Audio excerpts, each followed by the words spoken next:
Assalamualaikum warahmatullahi wabarakatuh. Alhamdulillahilladzi hadana lil Islam wal iman. Alhamdulillahilladzi faradda alaina as-siyam fi syahr Ramadan. Asyhadu an la ilaha illallah wahdahu la syarika lah. وأشهد أن محمدًا عبده ورسوله أرسله بالهدى والفرقان اللهم صل وسلم وبارك وأنعم على من أنزل عليه القرآن سيدنا محمد وعلى آله وأصحابه وأنصاره وجنوده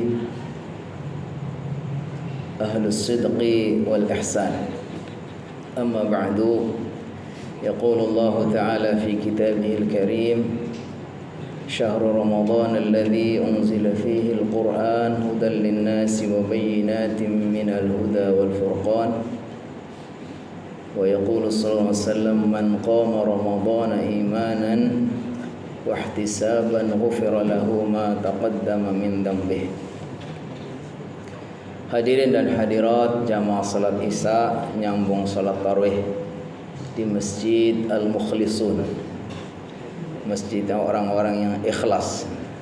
Insyaallah mudah-mudahan Allah senantiasa memuliakan, meridhai dan memberkahi kita semua. Alhamdulillah, kita sama-sama memanjatkan pujian dan syukur kehadirat Allah Subhanahu wa taala pada malam hari ini, malam yang kelima menurut saya, ada yang keenam. Allah Subhanahu wa taala senantiasa berikan kepada kita semua taufik dan hidayahnya sehingga bisa mengikuti rangkaian ibadah di bulan Ramadan tahun ini insyaallah semuanya dengan maksimal. Termasuk setelah Isya kita tidak langsung qiyam tapi ada kultum dulu. Ini saya tanya dulu, kultum atau ceramah? Ini terjadi ikhtilaf nih antara para jamaah, ini sudah ada ikhtilaf. Ada yang pengen kultum aja, ada buru-buru ya kan? Ada yang agak lama. Kalau kultum harus konsisten. Jangan sampai 7 menit menjadi terserah antum. Tapi kalau ceramah ya bebas, tinggal disesuaikan saja ya. Kalau ceramahnya panjang, tarawihnya biasanya pendek gitu. Tapi masalahnya imamnya bukan saya gitu, jadi nggak bisa. Kecuali kalau dua-duanya saya, kultumnya saya, imamnya saya atur nih. Kalau ceramahnya panjang, ya, salatnya pendek gitu ya. Alhamdulillah, panitia minta kepada saya untuk berbicara tentang teladan Nabi di bulan Ramadan. Ini kalau untuk tema kultum nggak cocok. Teladan Nabi di bulan Ramadan itu panjang, nggak mungkin kultum, ya kan? Bahkan bisa berhari-hari itu nggak selesai kalau orang yang pinter, orang ulama itu membahasnya detail sekali, luas sekali. Ya, jadi memang kayaknya nggak cocok untuk kultum ini. Cocoknya ceramah. Teladan Nabi di bulan Ramadan, artinya kita semua ingin supaya bagaimana Ramadan kita ini menjadi Ramadan yang terbaik. Karena orang yang terbaik di dalam beribadah, di dalam melakukan segala sesuatu adalah baginda Nabi. Jadi kalau kita diminta untuk meneladani Nabi bagaimana menghadapi Ramadan, itu artinya kita berusaha untuk menjadi orang yang bisa menjalani Ramadan ini menjadi Ramadan yang terbaik kita, insya Allah. Dan itu sudah menjadi keharusan setiap kita. Harus berusaha untuk menjadikan Ramadan itu menjadi Ramadan terbaik, bahkan menjadi Ramadan terakhir. Terakhir karena memang kita tidak ada yang kasih garansi bahwa kita akan ketemu lagi dengan Ramadan tahun depan. Jadi harusnya setiap kita bertemu Ramadan, walaupun tahun lalu saya perasaan kayak gini juga berdiri di sini itu, tapi hari ini atau malam ini dapat kesempatan lagi. Tapi harusnya setiap kita bertemu Ramadan, yakinilah ini jangan-jangan menjadi Ramadan yang terakhir. Karena nggak ada orang yang tahu. Kata Allah SWT, wa ma tadri nafsun madza taksibu ghadan wa ma tadri nafsun bi ayyi ardin tamut. Enggak ada orang tahu apa yang terjadi besok, dan enggak ada orang tahu kapan seseorang mati. Jadi harusnya memang kita melakukan ibadah apapun, apalagi Ramadan sebagai momen yang sangat istimewa itu, kita seolah-olah ini Ramadan saya yang terakhir, maka saya akan berusaha untuk yang terbaik. Ya, karena memang enggak ada orang yang bisa kasih garansi kita ini umurnya masih sampai tahun depan. Bahkan para ulama mengatakan dunia ini hanya 3 hari, saking pendeknya. 3 hari itu yang lalu sehari, yang sudah kita lewati nggak akan terulang lagi. Hari ini yang segera akan selesai, nggak akan juga kembali lagi. Besok kita nggak pernah tahu bagaimana nasib kita besok. Jadi intinya kita harus berusaha untuk menjadikan Ramadan ini yang menjadi yang terbaik. Bahkan kalau kita bisa usahakan menjadi Ramadan terakhir kita. Kalau kita berkomitmen ingin menjadikan Ramadan kita yang terbaik, bahkan menjadi Ramadan terakhir, maka nggak ada lagi kecuali kita harus meneladani Nabi Muhammad SAW. Nggak ada jalan lain. Sesuai dengan komitmen kita, la ilaha illallah Muhammadur Rasulullah. La ilaha illallah itu komitmen kita. Kita ini beribadah hanya semata-mata karena Allah. Muhammadur Rasulullah itu komitmen kita. Kalau beribadah ini ngikutin teladan Rasulullah.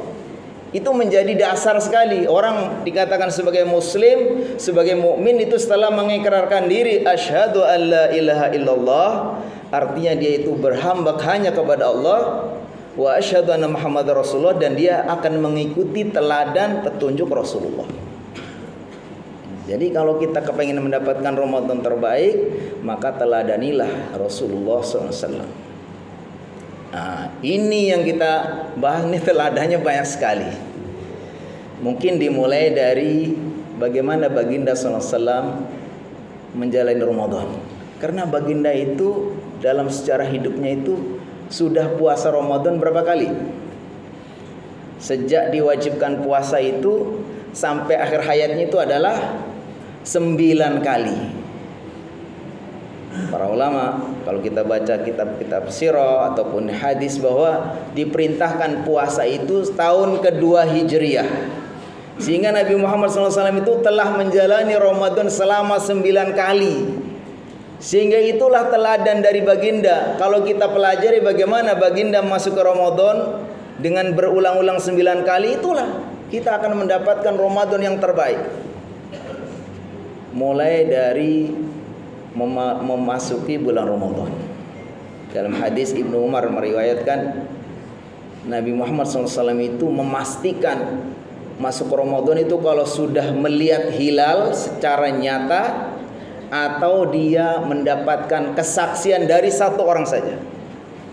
Sebagaimana hadis Ibnu Umar mengatakan, tara an-nasul hilal, fa akhbartu Rasulullah sallallahu alaihi wasallam inni ra'aituhu fasamahu wa amara an-nasa bisiyami. Jadi orang-orang sudah melihat hilal, lalu Ibnu Umar melapor kepada Nabi, wahai baginda, saya melihat hilal. Lalu baginda langsung besoknya puasa, terus nyuruh orang-orang lain berpuasa. Jadi memang kalau kita di sini, apalagi kalau kita di Indonesia, banyak ulama-ulama yang faham tentang syariat. Kemudian kita juga punya majelis ulama, kita punya Kementerian Agama. Ya sudah, mereka saja yang ngurusin. Dan mereka di dalam mereka itu banyak ulama-ulama dari berbagai macam ahli hisabnya, ahli ruqyahnya, mereka bisa punya alat-alatnya, punya tahu titik-titiknya di mana. Kenapa kita mesti harus ribut? Ikutin saja. Kalau kata pemerintah sudah tanggal itu sudah kelihatan dari hilal, ya sudah, kita nggak usah terpengaruh sama negara lain. Karena negara lain itu punya matlak masing-masing. Daerahnya itu beda-beda ya. Nggak usah beda negara, kita beda wilayah aja kita iftarnya itu beda nih. Kalau kita di Surabaya udah lagi sarapan udah kenyang, udah lagi iftar udah kenyang, kita di sini masih nunggu. Ya begitu. Dan itulah yang ditunjukkan oleh Nabi Muhammad SAW bahwa ya sumu li ru'yatihi wa aftiru li ru'yatihi wa in humma 'alaikum faqdaruhu salasin. Nah, ini hadisnya kata beliau, berpuasa karena melihat hilal, nanti lebaran juga karena melihat hilal. Kalau terhalang hilalnya, termasuk terhalang berarti kalau sekarang nih yang memang nggak bisa kelihatan, jadi nggak bisa dihitung. Ya kalau nggak bisa kelihatan ya udah, nggak usah dicari-cari kita maksakan. Ya, kalau kita sudah ada alatnya yang wajar gitu, ya sudah. Kalau nggak bisa juga mudah, tinggal ditambah 1 hari. Bulan Sya'ban jadi 30, berarti mulai puasanya lusa, selesai. Para ulama mengingatkan bahwa puasa Ramadan ini itu ibadah, mereka berkatakan as-saumu Ramadan ibadatun jamaiyah. Puasa Ramadan itu ibadah yang jama'i, enggak personal. Makanya hadisnya as-saumu hina tasumun wal fitru hina tuftirun. Puasa itu ketika yang lain pada puasa, iftar ketika yang lain pada iftar. Jadi nggak boleh kita itu sendiri-sendiri ijtihad saya ini karena permukaan air laut sudah meninggi atau apa gitu, kemudian nggak boleh.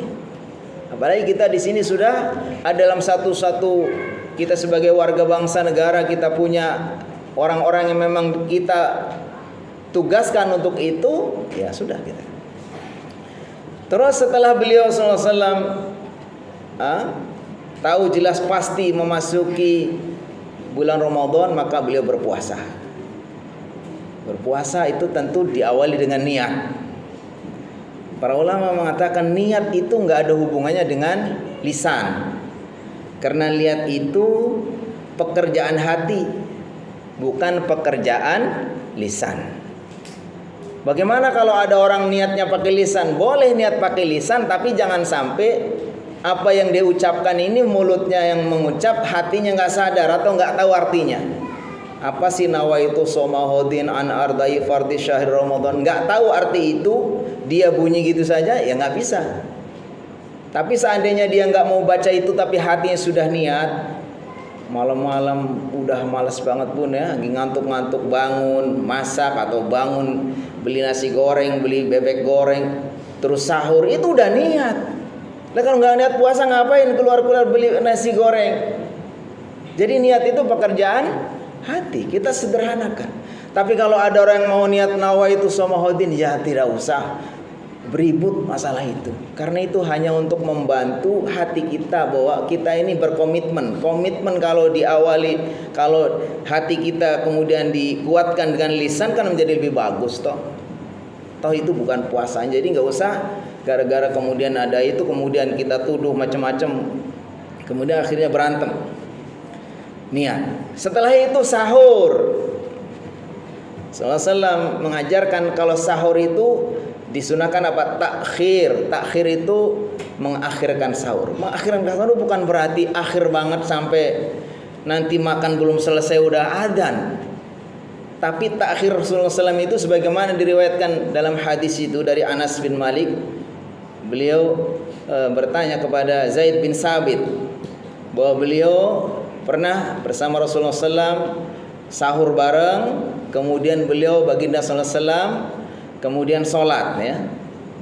Jadi baginda sholat, kemudian beliau ditanya sama Anas ini Zaid bin Sabit, berapa kira-kira jarak waktu sahur dengan adzan? Kata beliau qadra khamsina, yaitu kurang lebih 50. 50 apa? 50 ayat. Jadi kalau ayatnya surat-surat yang panjang-panjang itu lama loh, 50 ayat. Bisa berlembar-lembar, ya kan? Jadi, makanya kemudian kita di Indonesia itu bagus tuh, ada namanya waktu imsak. Tapi jangan kita pahami bahwa waktu imsak ini imsak pengertian puasa, beda. Jadi imsak yang ditetapkan oleh pemerintah 10 menit menjelang subuh itu bukan imsak yang diartikan bahwa puasa adalah imsak, bukan.